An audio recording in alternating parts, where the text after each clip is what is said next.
Lord Jim, Chapter 9. I was saying to myself, "Sink! Curse you, sink!"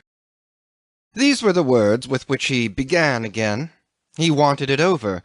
He was severely left alone, and he formulated in his head this address to the ship in a tone of imprecation, while at the same time he enjoyed the privilege of witnessing scenes, as far as I can judge, of low comedy. They were still at that bolt. The skipper was ordering, "Get under and try to lift," and the others naturally shirked.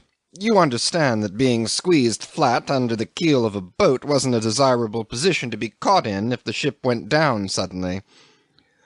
"Why don't you the strongest?" whined the little engineer. "Gott verdam! I am too thick," spluttered the skipper in despair. It was funny enough to make angels weep. They stood idle for a moment, and suddenly the chief engineer rushed again at Jim. "Come and help, man! Are you mad to throw your only chance away? Come and help, man! Man! Look there! Look!" At last Jim looked astern, where the other pointed with maniacal insistence. He saw a silent black squall which had eaten up already 1/3 of the sky. You know how these squalls come up there about that time of the year. First you see a darkening of the horizon, no more. Then a cloud rises opaque like a wall. A straight edge of vapour lined with sickly whitish gleams flies up from the southwest, swallowing the stars in whole constellations. Its shadow flies over the waters and confounds the sea and sky into one abyss of obscurity. And all is still. No thunder, no wind, no sound, not a flicker of lightning. Then, in the tenebrous immensity, a livid arch appears. A swell or two, like undulations of the very darkness, run past, and suddenly wind and rain strike together with a peculiar impetuosity, as though they had burst through something solid. Such a cloud had come up while they weren't looking. They had just noticed it, and were perfectly justified in surmising that if in absolute stillness there was some chance for the ship to keep afloat a few minutes longer, the least disturbance of the sea would make an end of her instantly. Her first nod to the swell that precedes the burst of such a squall would also be her last, would become a plunge, would, so to speak, be prolonged into a long dive, down, down to the bottom. Hence these new capers of their fright, these new antics in which they displayed their extreme aversion to die. "It was black, black," pursued Jim with moody steadiness. "It had sneaked up upon us from behind. The infernal thing! I suppose there had been at the back of my head some hope yet. I don't know. But that was all over anyhow. It maddened me to see myself caught like this. I was angry as though I had been trapped. I was trapped. The night was hot, too, I remember. Not a breath of air." He remembered so well that, gasping in his chair, he seemed to sweat and choke before my eyes. No doubt it maddened him, it knocked him over afresh, in a manner of speaking, but it made him also remember that important purpose which had sent him rushing on that bridge only to slip clean out of his mind. He had intended to cut the lifeboats clear of the ship. He whipped out his knife and went to work slashing as though he had seen nothing, had heard nothing, had known of no one on board. They thought him hopelessly wrong-headed and crazy, but dared not protest noisily against this useless loss of time. When he had done, he returned to the very same spot from which he had started. The chief was there, ready with a clutch at him, to whisper close to his head, scathingly, as though he wanted to bite his ear. "You silly fool! Do you think you'll get at the ghost of a show when all that lot of brutes is in the water? Why, they will batter your head for you from these boats." He wrung his hands, ignored, at Jim's elbow. The skipper kept up a nervous shuffle in one place and mumbled, "Hammer! Hammer! Mein Gott! Get a hammer!" The little engineer whimpered like a child, but broken arm and all, he turned out the least craven of the lot, as it seems. and actually mustered enough pluck to run an errand to the engine-room. No trifle, it must be owned in fairness to him. Jim told me he darted desperate looks like a cornered man, gave one low wail, and dashed off.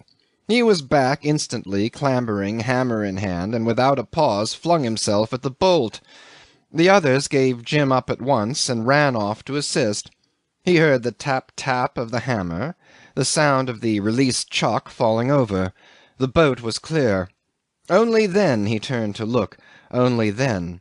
But he kept his distance, he kept his distance. He wanted me to know he had kept his distance, that there was nothing in common between him and these men who had the hammer. Nothing whatever.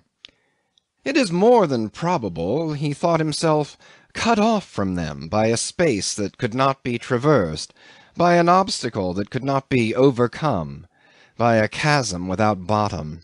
He was as far as he could get from them, the whole breadth of the ship. His feet were glued to that remote spot, and his eyes to their indistinct group, bowed together and swaying strangely in the common torment of fear.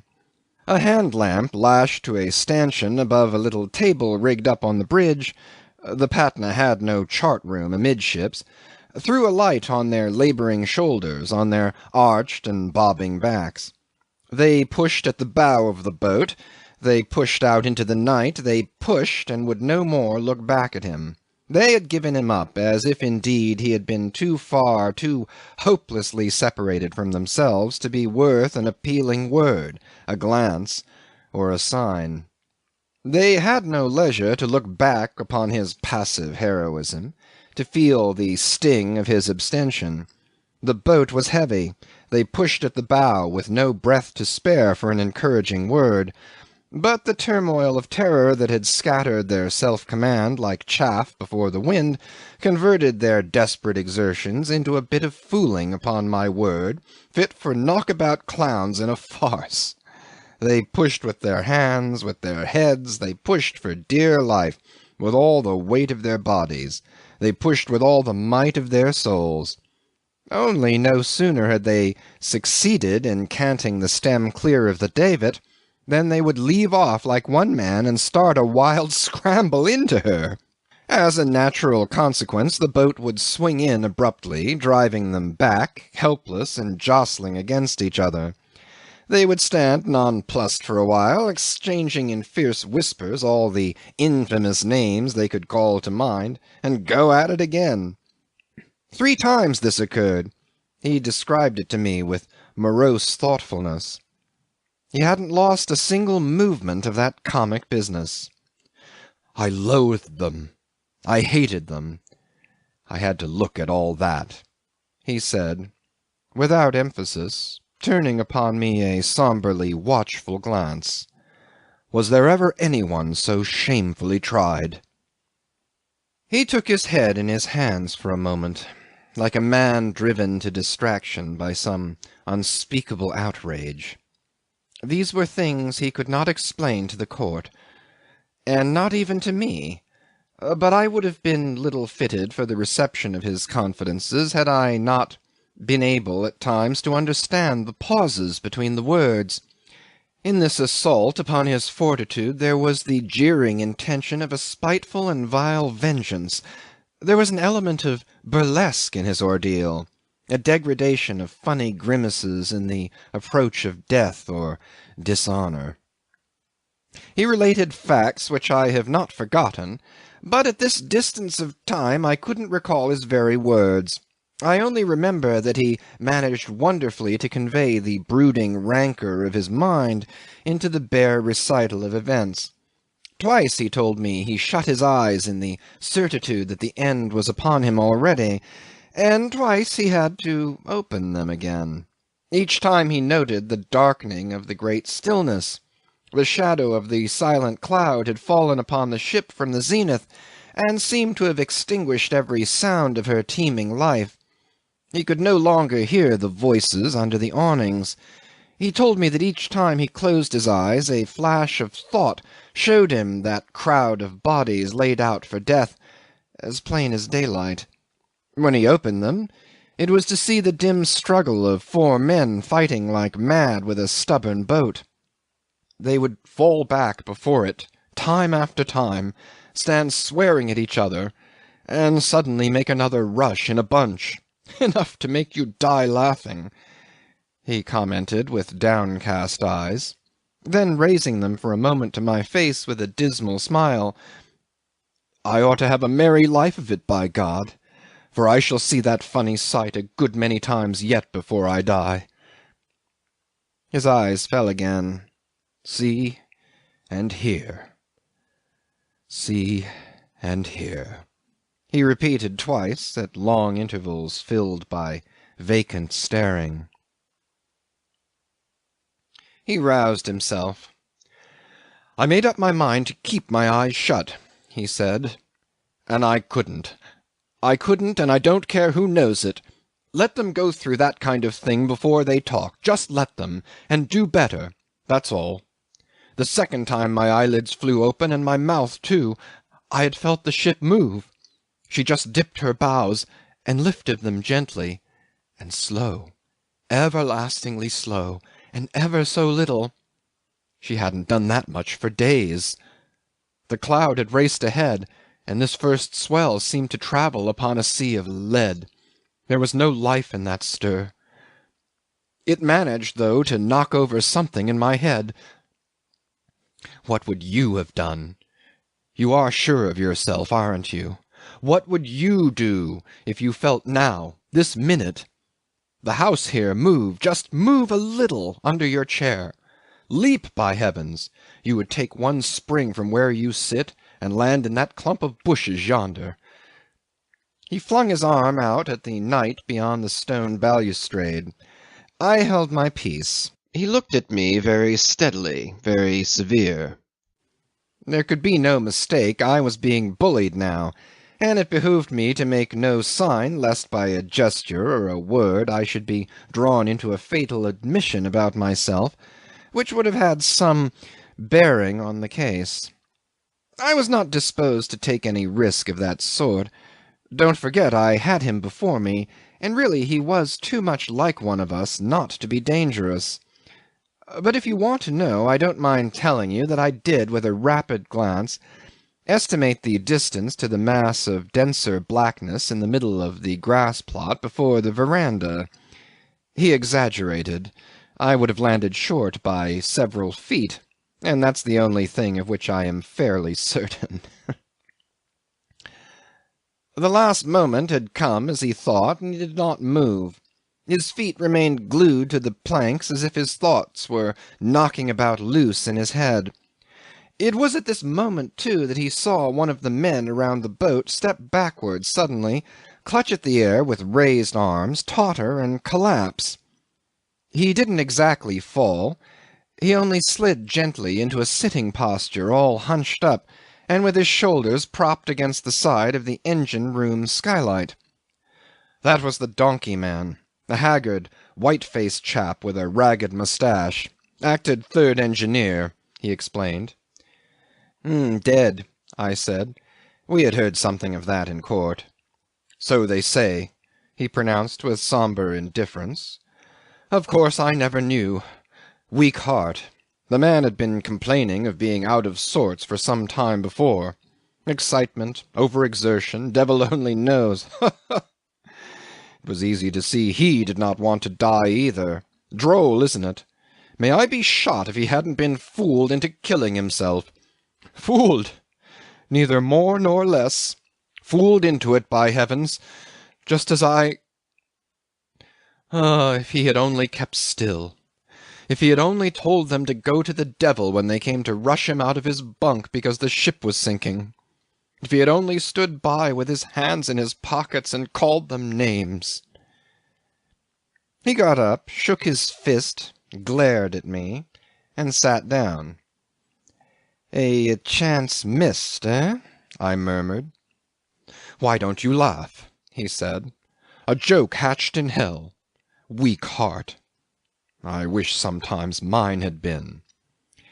This irritated me. Do you? I exclaimed with deep-rooted irony. Yes. Can't you understand?" he cried. "I don't know what more you could wish for," I said angrily. He gave me an utterly uncomprehending glance. This shaft had also gone wide of the mark, and he was not the man to bother about stray arrows. Upon my word, he was too unsuspecting. He was not fair game. I was glad that my missile had been thrown away, that he had not even heard the twang of the bow. Of course he could not know at the time the man was dead. The next minute, his last on board, was crowded with a tumult of events and sensations which beat about him like the sea upon a rock. I use the simile advisedly, because from his relation I am forced to believe he had preserved through it all a strange illusion of passiveness, as though he had not acted but had suffered himself to be handled by the infernal powers who had selected him for the victim of their practical joke. The first thing that came to him was the grinding surge of the heavy davits swinging out at last, a jar which seemed to enter his body from the deck through the soles of his feet and travel up his spine to the crown of his head. Then, the squall being very near now, another and a heavier swell lifted the passive hull in a threatening heave that checked his breath, while his brain and his heart together were pierced as with daggers by panic-stricken screams. "Let go! For God's sake, let go! Let go! She's going!" Following upon that, the boat-falls ripped through the blocks, and a lot of men began to talk in startled tones under the awnings. "When these beggars did break out, their yelps were enough to wake the dead," he said. Next, after the splashing shock of the boat literally dropped in the water, came the hollow noises of stamping and tumbling in her, mingled with confused shouts. "Unhook! Unhook! Shove! Unhook! Shove for your life! Here's the squall down on us!" He heard, high above his head, the faint muttering of the wind. He heard below his feet a cry of pain. A lost voice alongside started cursing a swivel hook. The ship began to buzz fore and aft like a disturbed hive, and as quietly as he was telling me all of this, because just then he was very quiet in attitude, in face, in voice, he went on to say, without the slightest warning, as it were, "I stumbled over his legs." This was the first I heard of his having moved at all. I could not restrain a grunt of surprise. Something had started him off at last. But of the exact moment, of the cause that tore him out of his immobility, he knew no more than the uprooted tree knows of the wind that laid it low. All of this had come to him, the sounds, the sights, the legs of the dead man, by Jove. The infernal joke was being crammed devilishly down his throat. But look you, he was not going to admit any sort of swallowing motion in his gullet. It's extraordinary how he could cast upon you the spirit of his illusion. I listened as if to a tale of black magic at work upon a corpse. "He went over sideways, very gently, and this is the last thing I remember seeing on board," he continued. "I did not care what he did. It looked as though he were picking himself up. I thought he was picking himself up, of course. I expected him to bolt past me over the rail and drop into the boat after the others. I could hear them knocking about down there, and a voice as if crying up a shaft called out, 'George!' Then the three voices together raised a yell. They came to me separately. One bleated, another screamed, one howled. Ugh!" He shivered a little, and I beheld him rise slowly, as if a steady hand from above had been pulling him out of the chair by his hair. Up, slowly, to his full height, and when his knees had locked stiff, the hand let him go, and he swayed a little on his feet. There was a suggestion of awful stillness in his face, in his movements, in his very voice, when he said, "They shouted," and involuntarily I pricked up my ears for the ghost of that shout that would be heard directly through the false effect of silence. "There were 800 people in that ship," he said impaling me to the back of my seat with an awful blank stare. 800 living people, and they were yelling after one dead man to come down and be saved. Jump, George, jump, oh, jump. I stood by with my hand on the davit. I was very quiet. It had come over pitch dark. You could see neither sky nor sea. I heard the boat alongside go bump, bump, and not another sound down there for a while, but the ship under me was full of talking noises. Suddenly the skipper howled, "Mein Gott! The squall! The squall! Shove off!" With the first hiss of rain and the first gust of wind, they screamed, "Jump, George! We'll catch you! Jump!" The ship began a slow plunge. The rain swept over her like a broken sea. My cap flew off my head. My breath was driven back into my throat. I heard, as if I had been on the top of a tower, another wild screech, "George! Oh, jump!" She was going down, down, head first under me. He raised his hand deliberately to his face, and made picking motions with his fingers as though he had been bothered with cobwebs. And afterwards he looked into the open palm for quite half a second, before he blurted out, "I had jumped." He checked himself, averted his gaze. "It seems," he added. His clear blue eyes turned to me with a piteous stare, and looking at him standing before me, dumbfounded and hurt, I was oppressed by a sad sense of resigned wisdom, mingled with the amused and profound pity of an old man helpless before a childish disaster. "Looks like it," I muttered. "I knew nothing about it till I looked up," he explained hastily. "And that's possible, too. You had to listen to him as you would to a small boy in trouble. He didn't know. It had happened somehow. It would never happen again. He had landed partly on somebody and fallen across a thwart. He felt as though all his ribs on his left side must be broken. Then he rolled over and saw vaguely the ship he had deserted uprising above him, with the red sidelight glowing large in the rain like a fire on the brow of a hill seen through a mist. She seemed higher than a wall. She loomed like a cliff over the boat. I wished I could die, he cried. There was no going back. It was as if I had jumped into a well, into an everlasting deep hole. End of chapter 9.